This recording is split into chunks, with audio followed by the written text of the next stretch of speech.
Dan orang yang tidak memperhatikan pada tipu daya setan dan bahaya-bahaya jiwa atau bahaya hati tadi, maka kebanyakan ibadahnya itu hanyalah kepayahan yang sia-sia, yang menghilangkan kepadanya dunia dan merugikannya di akhirat.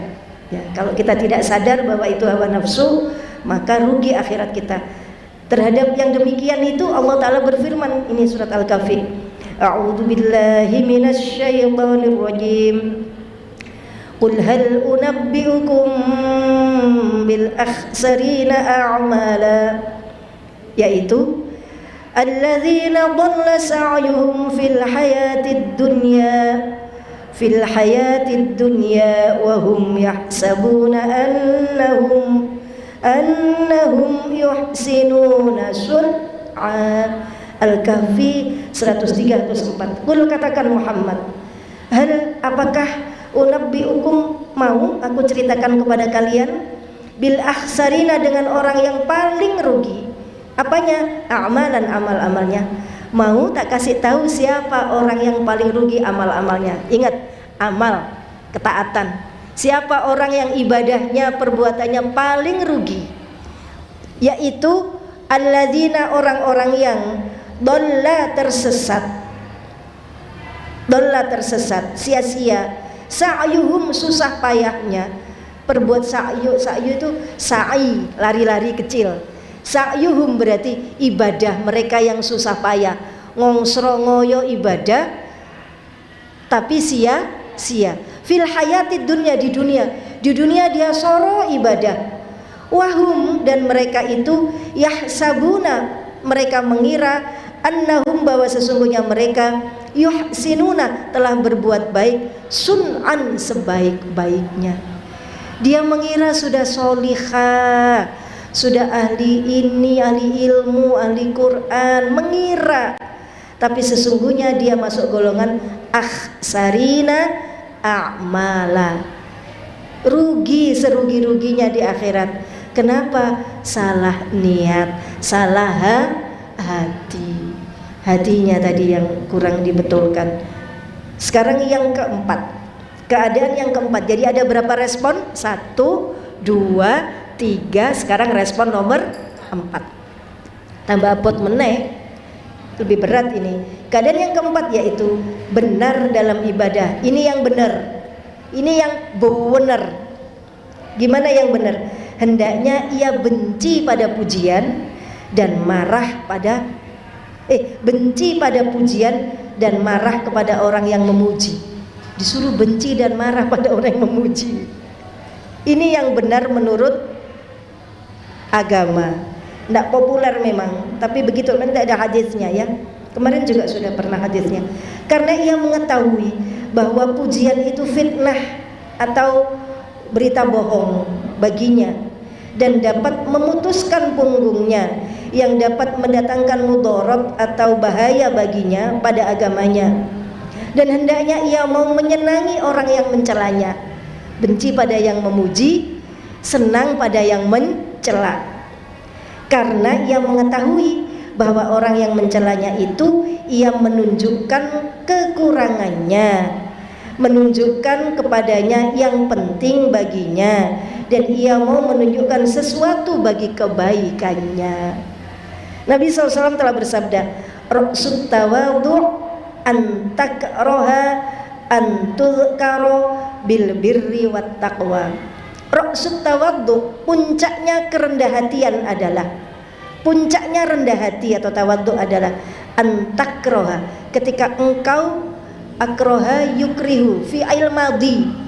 Jadi itu bukan fi'il mudhari', fi'il madhi. Berarti antakroha itu ketika engkau telah membenci.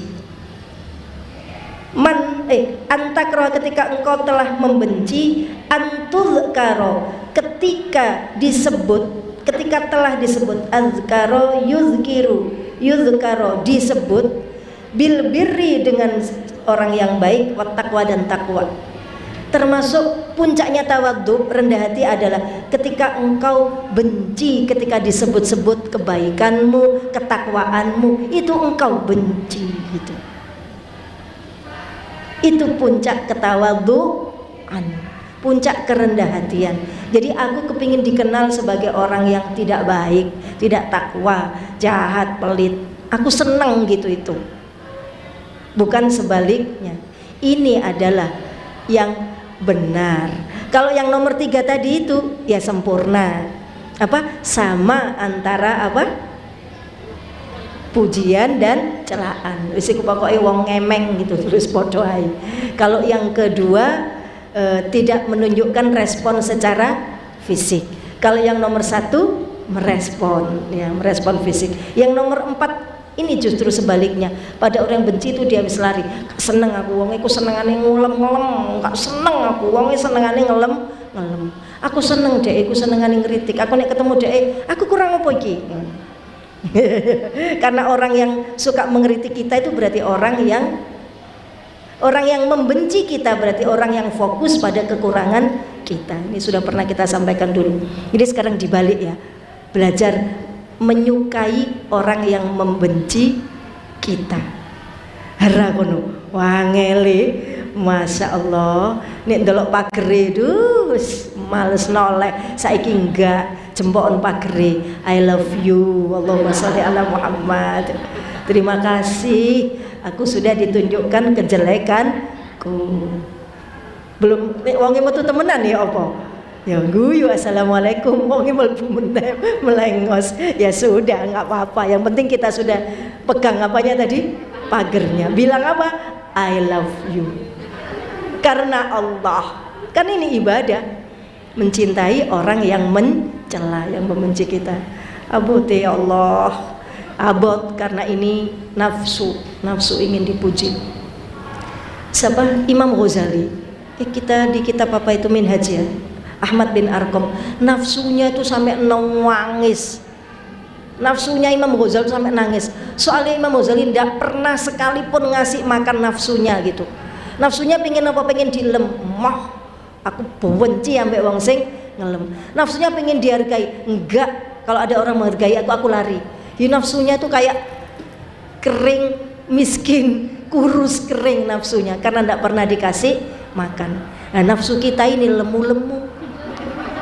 Pengen turu, pengen muring-muring, pengen males, pengen benci ambek wong, benci, pengen ghibah, mangan enak, ngerasani koi, tambah akeh, di terus nafsu kita lemu. Maka saatnya kita harus mengapokkan siapa?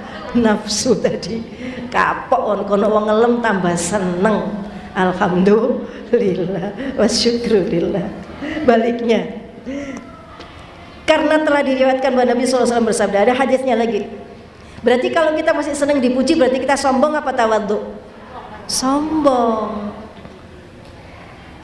Tawadhu itu kan gini ya. Tawadhu itu kan rendah hati. Tawadhu itu seperti padi, itu makin lemu dia makin tunduk. Itu tawadhu. Gabus itu biarpun gede, gabus itu kan gede, didelep-delepno dia masih mumbul. Nah, orang kalau kayak gabus gitu itu hatinya nggak ada isinya, nggak ada takwanya, nggak ada ikhlas-ikhlasnya. Itu kayak gitu tadi, senengane mumbul. Tapi kalau orang itu imannya penuh, ikhlas, hatinya itu penuh dengan Allah, dia akan tunduk. Dari segini banyak siapa yang paling elek? Aku. Oh, aku ya suntuk lumayan. Ono sing rada elek teko aku.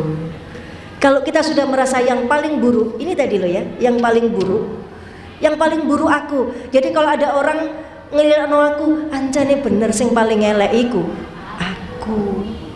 Kamu istri yang solehah? Durung. Enggak, nih bojoku lho soleh. Dia tuh jahat tapi soleh. Kan namanya Cak Soleh. Senengane ayam Pak Soleh. Loh, iya suaminya Bu RK itu Cak Pak Soleh. Oh, bukan. Pak bukan soleh. Ya jadi apa? Kalau tawadhu itu berarti kita merasa kita yang paling jelek. Kalau kita merasa ono sing luwe elek soko aku, berarti kita belum tawadhu. Padahal tujuan puasa Ramadan kemarin itu kan la'allahum tattaqun, takwa kan. Tak yang pertama itu kan tawadhu. Tak pertama tawadhu. Dan kalau kita belum merasa buruk berarti kita masih belum tawadhu. Poso meneh, poso terus sampai di hati ini bisa apa tadi? Tawadhu. Merasa kita yang paling jelek gitu. Sehingga kita tidak benci ketika dicela karena kita ini jelek. Astagfirullahaladzim. Ya, Sallallahu bersabda, wailun lis-shaimi. Nih, wailun lis-shaim wa wailun lil-qaim wa wailun lis-sahibis suf. Celakalah lis-shaimi bagi orang yang puasa, wa wailun dan celakalah lil-qaimi bagi yang ahli tahajud, wa wailun dan celakalah lisahibis suf bagi orang yang berpakaian wul. Illa man, kecuali orang. Faqila, maka ada yang bertanya, ya Rasulullah, illa man, kecuali siapa ya Rasul? Sahabat mencela. Sahabat itu ya rotok gak sopan ya. Oh, Rasulullah belum selesai ngomongin langsung, illa man sinten ya Rasul. Ya itu kan duduk wong Jawa aja nih. Wong Kanjeng Nabi durung mari kok wis takok. Mestinya kalau kita ya dengerin dulu. Ini berarti orang yang nggak sopan-sopan itu ada contohnya. Contohnya juga para sahabat. Ternyata sama Nabi ditegur napa mboten? Mboten. Ini paling ya wis kaya awak-awak lho durung patek sopan. Gurune ngomong dipotong. Ilaman sinten ya Rasul? Faqala, Nabi tidak marah tuh, langsung jawab, illa man tanazzahat nafsuhu 'anid dunya. Man, kecuali man orang tanazzah, nazzah itu bersih. Hat, tanazzahat telah membersihkan. Fi'il madhi lagi, bukan fi'il mudhari', fi'il madhi, sudah. Kalau sekarang kita sedang proses berarti belum. Kalau mudhari' beda ya. Kalau mudhari' itu orang yang akan dan selalu membersihkan, itu mudhari'. Tapi kalau madhi itu berarti orang yang telah. Maka segera bersihkan sehingga kita masuk ini madhi. Nafsuhu, nafsunya, anid dunya, dari dunia. Wa abghadha, dan dia membenci al-madhah, madah, pujian. Puasa kita, orang yang puasa, orang yang ahli sholat tahajud, orang yang shahibis suf itu maksudnya orang pakai baju bol, maksudnya orang yang terhormat gitu. Celaka begitu itu kalau mereka tidak membersihkan hatinya dari dunia. Yang kedua, membenci madah atau pujian. Wastahabbal madzammah, wastahabba, dan dia mencari atau senang dicintai, senang mencintai madzammah, senang mencintai al-madzammah, senang tahabba, orang yang senang mencintai al-madzammah, celaan. Maksudnya dia senang celaan, kecuali orang yang membersihkan hatinya dari dunia sehingga dia bisa benci pujian dan senang celaan. Itu baru sholatnya, puasanya, perbuatan baiknya itu bisa membawa manfaat. Nyambung kan? Berarti ternyata penting membersihkan hati dari senang dipuji siapapun. Ini keterlaluan sekali. Tujuan orang-orang semacam kita adalah menghendaki seperti pada keadaan yang kedua, yaitu hendaknya menyembunyikan kesenangan dan kebencian kepada orang yang mencela dan kepada orang yang memuji, dan hendaknya tidak menampakkan perilaku yang demikian dengan perkataan perbuatan. Gitu? Kalau kita kan ojo diketokno, meskipun tidak seneng nek dia apa? Dicela, ojo diketokno. Makanya kata Imam Ghazali, berarti kita ini terlalu ya. Berarti sholat kita ini terlalu ya, celaka ya, karena kita masih belum membenci, belum membenci pujian. Masih apa tadi? Masih senang meskipun tidak menampakkan. Jadi kita ini masih buruk gitu loh, terlalu. Sholat kita masih belum ngefek. Merasakan kita sholat tapi masih isok ngerasani kan? Masih barang-barang haram kita juga masih kadang mau aja tipu-tipu, bohong-bohong masih kita lakukan. Mestinya tidak itu. Mestinya kalau sholat itu diterima oleh Allah utuh, mestinya tidak berani kita itu bohong, ngentit, atau riba, atau namimah, mestinya kita tidak berani begitu. Kenapa masih begitu? Karena ini tadi, hatinya belum bersih dari dunia dan belum benci kepada pujian, dan masih senang kepada pujian dan masih benci kepada celaan. Itu belum sembuh. Maka kata Imam Ghazali, keterlaluan kamu, wahai kita ini keterlaluan. Kita menganggap yang nomor 2 itu sudah lumayan, padahal itu masih wailun, masih celaka. Mi ngajine medeni, lho ancene ini bagian sing meden-medeni. Nanti kalau fi fadilatis salam, ngono ku sing bagian amal-amal. Fi fadilati Rajab, fi fadilati Ramadan, fi fadilati imamah, apa nih? Serban, fi fadilati shaum. Lubabul hadis kan semua fi fadilah, baru belakang fi tasydidi. Ngaji pemula. Ini awal-awal gitu ngajinya. Ayo amal yang banyak, ini sama dengan ini, istighfar ini sama dengan ini. Tapi ini cek mbok lakoni. Habis tuh. Lanjutin ngajimu sampai bab gini-gini ini yang menguliti penyakit-penyakitmu sendiri gitu. Biar kita ndak aku wis khatam lubab gitu. Terus ndak ngaji meneh. Ora.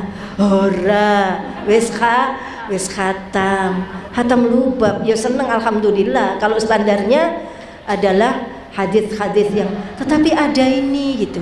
Ada ikhya, ada minhaj yang harus kita ngaji juga biar bisa membersihkan hati. Gimana dengan hikam? Hikam itu inti-inti. Tidak mengajarkan secara apa tadi? Hikam itu membentuk kerangka berpikir. Gimana pembuatan? Tapi step-stepnya itu di kitab apa? Ikhya gini. Detail-detailnya itu di kitab Ikhya. Bagus, hikam itu cara pandang yang baru terhadap dunia, terhadap nafsu, gitu. Nah, terus jadi jangan puas cuma belajar apa tadi? Fadilah. Ada kitab Fadailul A'mal. Ngajio itu bagus, tapi juga ngajio tentang bahayanya riba, bahayanya apa ini? Benci dicela. Tapi iki ojo awal-awal. Baru ngaji wis diajari gak oleh dielem. Waduh, ngaji ini rek abot ya. Tapi kalau waktu kita terbatas, umur sudah 50, terus kalau kita nggak dandan gini, habis nanti kita sudah keburu meninggal, dan masih amal-amal kita itu masih masuk kategori wailun lisoim, wailun lil qaim tadi.